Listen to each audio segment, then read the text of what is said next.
David Davis has scrambled to salvage relations with Brussels after he was accused of damaging trust in the Brexit talks by making inflammatory comments. EU leaders have warned the British government against backtracking on promises made in Brussels after Davis suggested a Brexit breakthrough reached last week had no legal status. Senior EU figures voiced irritation on Tuesday with Davis's claim over the weekend that the UK's concessions in an agreement struck last week to move talks on were merely a statement of intent without legal backing.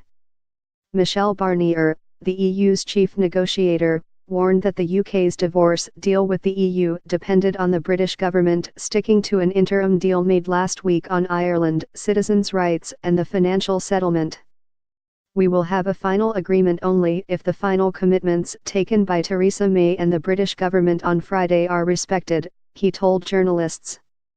And we will be vigilant, we will not accept any backtracking from the UK.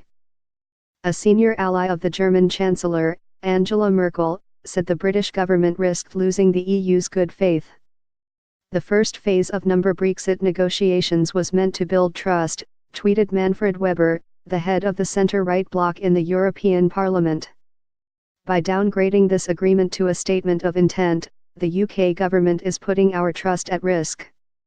The EU27 and UK must make it clear on Thursday that the agreement is binding for both sides. Barnier also rejected Davis's claim that a future trade treaty could be signed on March 30, 2019, the day after the UK's EU exit. Barnier said he expected the EU and UK to sign a political declaration on the future relationship. But it cannot be anything else. In technical, legal terms, it simply is not possible to do anything else. And David Davis knows that full well. The Brexit secretary had told the BBC's Andrew Marr show on Sunday that a trade deal could be signed maybe 1 minute after we leave, or 1 second after. Davis was engaged in urgent telephone diplomacy on Tuesday in an attempt to persuade Guy Verhofstadt, the European Parliament's Brexit coordinator, that the UK government's word could be depended upon.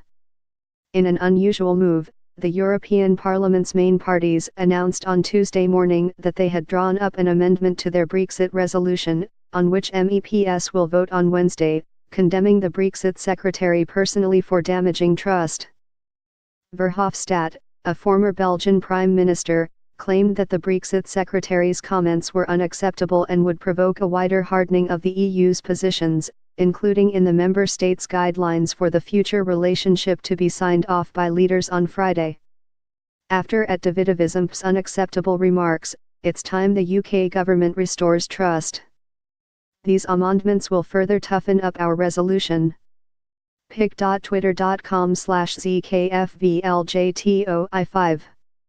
Michael Roth, Germany's Minister for Europe, told German media he was taken aback that the language May had used in Brussels differed somewhat to what the Prime Minister had said in London since her return, referring in particular to the suggestion that Britain would only pay the final bill to the EU once a trade agreement had been reached. She needs to be taking the same line in Brussels as in London, he said.